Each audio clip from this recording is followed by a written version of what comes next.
मेरी बीबी हर रोज़ मेरे छोटे भाई के कमरे में जाती थी। उसके जाने के कुछ देर बाद ही मेरे छोटे भाई की ज़ोर ज़ोर से हाँफने की आवाज़ आने लगती थी। आखिर यह दोनों उस कमरे में करते क्या हैं?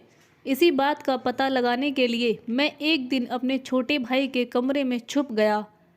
कुछ ही देर बाद जब मेरी बीबी इस कमरे में आई तो मैंने जो देखा उसे देखकर तो मेरी आंखें फटी की फटी रह गईं, क्योंकि वे दोनों। मेरा नाम राजू है। मेरे पापा के पास ज़्यादा ज़मीन जायदाद ना होने की वजह से वह ड्राइवर की नौकरी करके हमारा घर चलाते थे, लेकिन मेरी पढ़ाई लिखाई में उन्होंने कभी कोई कमी नहीं आने दी। मेरी मेहनत और उनके साथ की वजह से मैंने एक अच्छी नौकरी पा ली थी। अब घर का खर्चा अच्छे से चलने लगा था और अपने छोटे भाई को भी मैं अच्छे से पढ़ाने लगा। ऐसे ही कुछ एक बार मेरी माँ कपड़े धो रही थी, तभी उनकी अचानक से तबीयत खराब हो गई और चक्कर आने की वजह से वह गिर गई। गिरने की वजह से उनकी कमर में काफ़ी चोटें आईं, जिससे डॉक्टर ने उन्हें बेड रेस्ट बता दिया था। अब समस्या पड़ी थी कि हम लोगों के घर का काम कौन करेगा। कोई अच्छी नौकरानी भी नहीं मिल रही थी। काफ़ी जगह पता किया लेकिन कोई फ़ायदा ना हुआ। तभी हमारे पड़ोस के अंकल हमारे घर आए और उन्होंने कहा कि क्यों ना राजू की शादी करवा दी जाए। वैसे भी राजू की शादी की उम्र हो गई है और इससे तुम्हारे घर में रौनक भी आ जाएगी, क्योंकि मेरी माँ की तबीयत खराब होने के बाद पूरा घर सूना सूना लगता था। पिताजी ने भी हाँ बोल दिया और अच्छे रिश्ते की तलाश में लग गए। तभी कुछ दिन बाद मेरे पिताजी के दोस्त घर आए। चाय नाश्ता करने के बाद उन्होंने मुझे अपने पास बुलाया और कहा, हमारे राजू के पास अब अच्छी नौकरी भी है और काफ़ी संस्कारी होने की वजह से इसका रिश्ता करवाने आया हूँ। मेरे साले की लड़की है, अभी ग्रेजुएशन कंप्लीट होने वाली है, काफ़ी गुणवान लड़की है, इसीलिए मैंने उसका रिश्ता राजू के साथ करने का सोचा है। अगर तुम लोगों को कोई ऐतराज़ ना हो तो मैं उन लोगों से बात कर लेता हूँ। मेरे पिताजी ने कहा, तुम मेरे बचपन के दोस्त हो और तुम ही रिश्ता लेकर आए हो तो कोई बुराई नहीं हो सकती, इसलिए मेरे पिताजी ने उनको हाँ बोल दिया था। कुछ दिनों बाद वह लोग मुझे देखने आए और उन्होंने झट से मुझे पसंद कर लिया और चंद दिनों में ही हमारी शादी की तारीख भी निकल गई। लड़की का नाम नीता था। कुछ दिनों बाद हमारी शादी हुई और बड़ी धूमधाम से नीता को घर लाया गया। सभी रस्मों रिवाजों के साथ मैंने और नीता ने अपने जीवन की शुरुआत की। नीता सर्वगुण संपन्न होने की वजह से उसने पूरे घर को बहुत अच्छे से संभाल लिया था। मेरी माँ की देखरेख भी करती और कुछ ही दिनों में उसने हमारी माँ की कमर को बिल्कुल ठीक कर दिया। रोज शाम को मेरी माँ को बाहर घुमाने लेकर जाती थी और जब मैं घर आता तो मेरी खैर खबर में लग जाती। वह अपने माता पिता के जैसे ही मेरे माता पिता का ख्याल रखती थी, लेकिन कुछ ही दिनों बाद मेरी माँ की तबीयत फिर से खराब हो गई। हम डॉक्टर के पास ले गए, लेकिन रास्ते में ही वह हम सबको छोड़कर चली गई। पूरा घर दुख से भर गया था, लेकिन जैसे तैसे हम लोगों ने खुद को संभाला और फिर से जीवन की उथल पुथल में लग गए। कुछ दिनों बाद हमारे घर में कुछ रिश्तेदार आए। वह नीता की बुआ और उनके कुछ जानकारी वाले लोग थे। गांव में उनकी कोई रिश्तेदारी होने की वजह से वहाँ कोई फंक्शन में आए थे। इसी वजह से आते हुए हमसे मिलकर भी चले जाएं, यह सोचकर हमारे घर आ गए और हम लोगों के साथ एक रात रुकने का निर्णय कर लिया। ऐसे ही उन लोगों के साथ एंजॉय करते हुए और बातें करने में कब एक दिन का समय निकल गया कुछ पता ही नहीं चला। दूसरे दिन वह लोग चले गए और मैं अपने ऑफिस के लिए निकल गया। ऐसे ही दिन निकलते गए, लेकिन कुछ दिनों बाद ऑफिस में मुझे चक्कर आने लगे और मैं खुद को संभाल भी नहीं पा रहा था। दवाई वगैरह लेने के बाद मुझे कुछ ठीक लगा। तब मैं घर आ गया। नीता ने जल्दी आने का कारण पूछा तो मैंने कोई ना कोई बहाना बना लिया और कमरे में चला गया। मैं नहीं चाहता था कि नीता को किसी भी तरह के कोई फिक्र हो। मैंने पहले तो नॉर्मली तबीयत खराब होने जैसा सोच लिया, लेकिन मेरी तबीयत में कोई सुधार नहीं हुआ। डॉक्टर के पास चेकअप करवाया। चेकअप करवाने के बाद डॉक्टर की रिपोर्ट आई तो उसमें यह लिखा था कि मेरे दिल में एक छेद है। उस समय नीता भी मेरे साथ ही थी, क्योंकि जब मैं चेकअप करवाने आ रहा था तो वह जिद करके मेरे साथ आ गई थी। डॉक्टर ने दवाई शुरू कर दी और रोज़ाना दवाई लेने को कहा। मैं रोज़ाना दवाई के साथ कुछ कुछ दिनों से डॉक्टर के चेकअप करवाने लगा। एक दिन नीता के मायके से फ़ोन आया। नीता के भतीजा हुआ है, इसीलिए छोटा सा लेडीज़ फंक्शन रखा गया है, तो हम लोग नीता को कुछ दिनों के लिए लेने आ रहे हैं। मैंने तो हाँ बोल दिया, लेकिन नीता ने जाने से मना कर दिया। उसने कहा कि वह मुझे अकेला छोड़कर नहीं जाएगी। मैंने नीता को बहुत समझाने की कोशिश की, लेकिन नीता ने मेरी एक ना सुनी और वह वहाँ पर नहीं गई। उन लोगों को भी समझा दिया। उसके बाद मुझे बहुत अजीब सा लगने लगा था। वह रोज़ मेरे छोटे भाई नील के कमरे में जाती थी। जब मैं ऑफिस चला जाता या सो जाता, तब वह मेरे पीछे से उसके कमरे में जाती। जैसे ही नीता को गए हुए कुछ देर हो जाती थी तो नील की ज़ोर ज़ोर से आवाज़ आनी शुरू हो जाती। मुझे कुछ भी समझ नहीं आ रहा था कि आखिर यह सब क्या हो रहा है। मैं जब भी नीता से इस बारे में पूछने की कोशिश करता तो वह कोई ना कोई बहाना बनाकर बात को बदल देती। मैं भी कहाँ मानने वाला था। मुझे तो सब पता लगाना ही था कि आखिर नीता क्या कर रही है। कभी कभी तो मैं गुस्से में नीता को फटकार भी लगा देता, लेकिन उसे कोई फर्क ना पड़ता। अब तो यह रोज का काम हो गया था। मुझे खाना खिलाकर रोज नीता नील के कमरे में जाने लगती और दिन के समय जैसे ही मैं ऑफिस के लिए निकल जाता तो वह नील के कमरे में चली जाती। कभी कभी मैं ऑफिस जाने के बहाने बाहर चला जाता, लेकिन कुछ ही देर बाद वापस लौट आता, यह देखने के लिए कि नीता कहाँ पर है। लेकिन वापस घर आकर देखता तो नीता नील के कमरे में जा रही होती थी या फिर कभी कभी आ रही होती थी। मुझे तो अब नीता और नील पर शक होने लगा था कि आखिर इन दोनों के बीच में हो क्या रहा है। आखिर नीता मेरी बीवी थी, उसे पूरा हक था मुझे सब कुछ बताने का, और मुझे पूरा हक था कि मैं नीता जो कुछ भी कर रही है उस चीज़ का मुझे पता हो। लेकिन मुझे नीता इस लायक नहीं समझती थी और वह खैर ऐसे ही कुछ दिन निकले। मेरा सब्र का बांध अब टूट चुका था। नीता का स्वभाव भी बदलने लगा था। जब भी मैं नीता से इसके बारे में पूछता था तो पहले तो वह बात बदल देती थी, लेकिन इन दिनों वह चिड़चिड़ी हो जाती थी। जब भी मैं इस बारे में बात करता कि आपको इसके अलावा और कुछ आता भी है या नहीं, उसकी इस तरह की बातों पर मुझे विश्वास नहीं हो रहा था, क्योंकि नीता कभी भी ऐसी बातें नहीं करती थी। इतनी समझदार लड़की अब गुस्से वाली हो गई। मैं नीता के पिताजी से बात की नीता के स्वभाव के बारे में, तो उन्होंने नीता से बात करने के लिए बोल दिया और कहा कि हम उसे समझाएंगे। लेकिन मैंने उन्हें पूरी बात नहीं बताई, क्योंकि आखिर हमारे घर का मैटर था। मैं उन्हें कैसे बोल सकता था कि नीता तो। लेकिन जैसे तैसे दिन निकलते गए।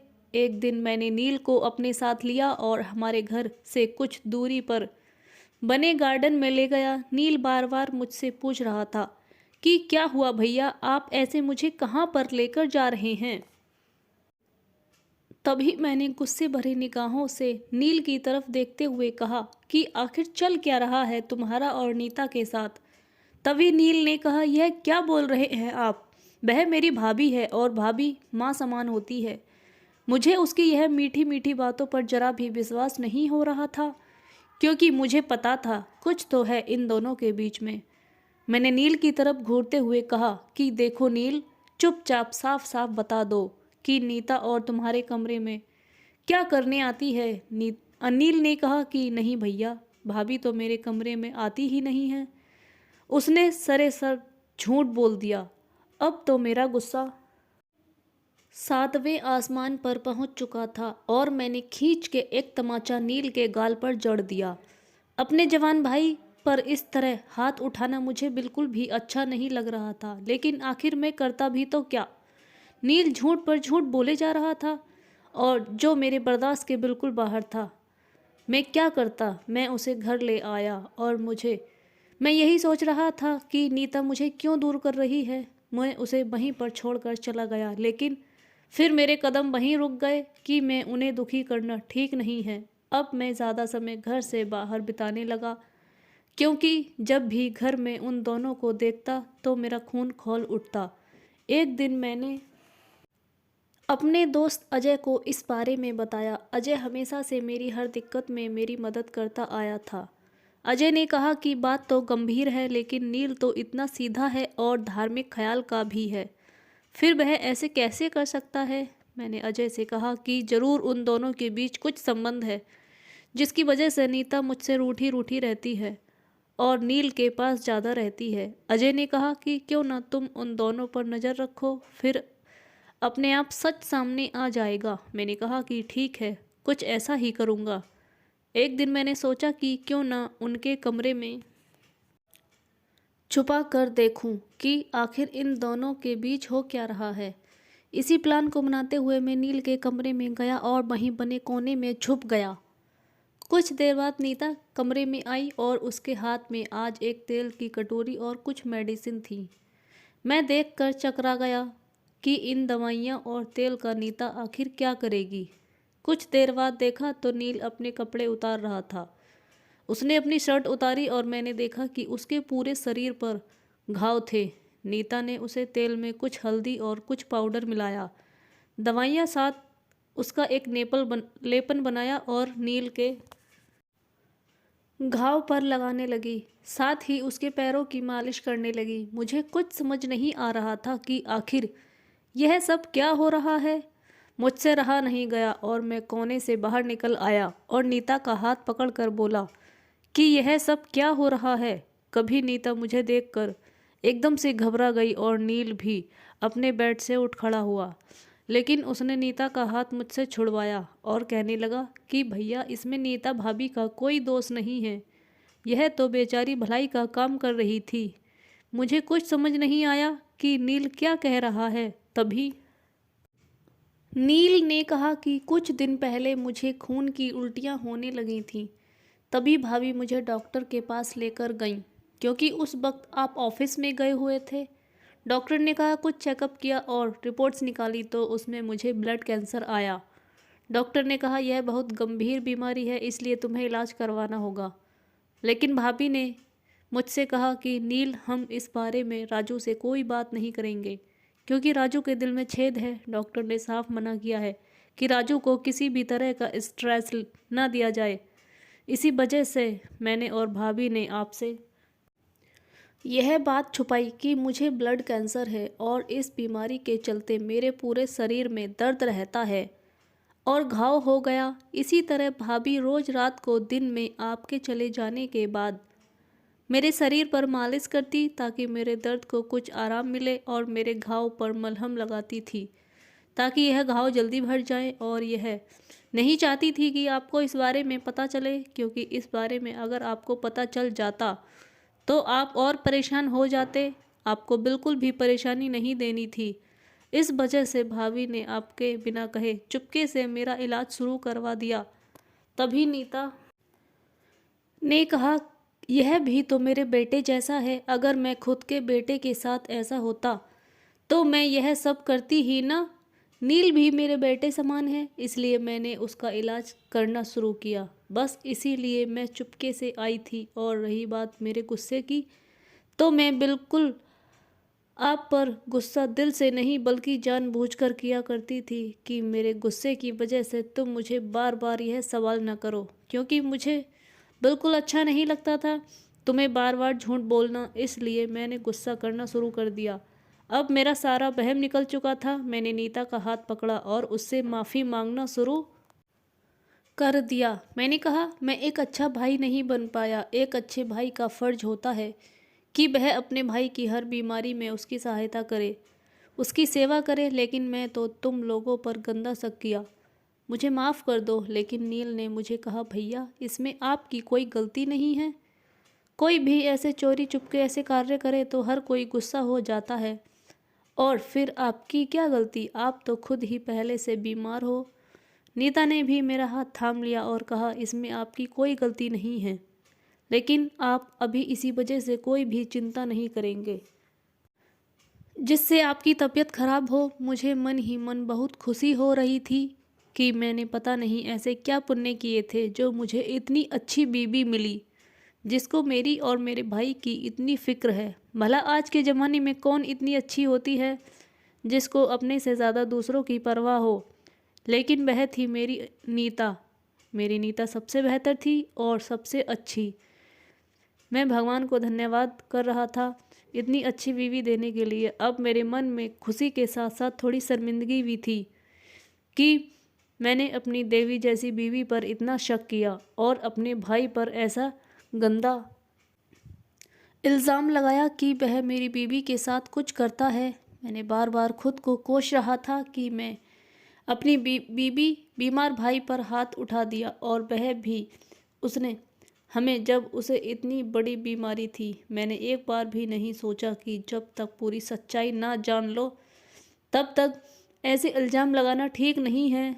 हमारी बातें सुनकर पिताजी भी कमरे में आ गए और कहने लगे कि क्या हुआ बच्चों, इतना शोर कैसे हो रहा है। मैं तो सुन के मारे कुछ भी ना बोल पाया, लेकिन नीता ने उन्हें सब कुछ बता दिया। पिताजी ने मेरे सर पर हाथ रखते हुए कहा कि बेटा, जीवन में एक बात हमेशा याद रखना, शक हमेशा रिश्ते खराब करता है। ऐसा करने से तो बेहतर है कि अपनी बात बोलकर आशंका को दूर ही कर लो। मुझे पिताजी की बात समझ में आ गई थी, लेकिन अब अफसोस करने के अलावा मेरे पास बचा ही क्या था। खैर, मैंने अपनी गलती को सुधारते हुए मन में ठान लिया कि चाहे कुछ भी हो जाए, मैं नील की इस बीमारी को जड़ से ख़त्म करके ही दम लूँगा और हमेशा अपने बेटे जैसे ही रखूँगा। जब मैंने यह पता नहीं था कभी, तो वह भी मेरा पूरा साथ देने के लिए तैयार हो गई। दोस्तों, कहानी कैसी लगी कमेंट में बताएं। वीडियो को पूरा देखने के लिए धन्यवाद।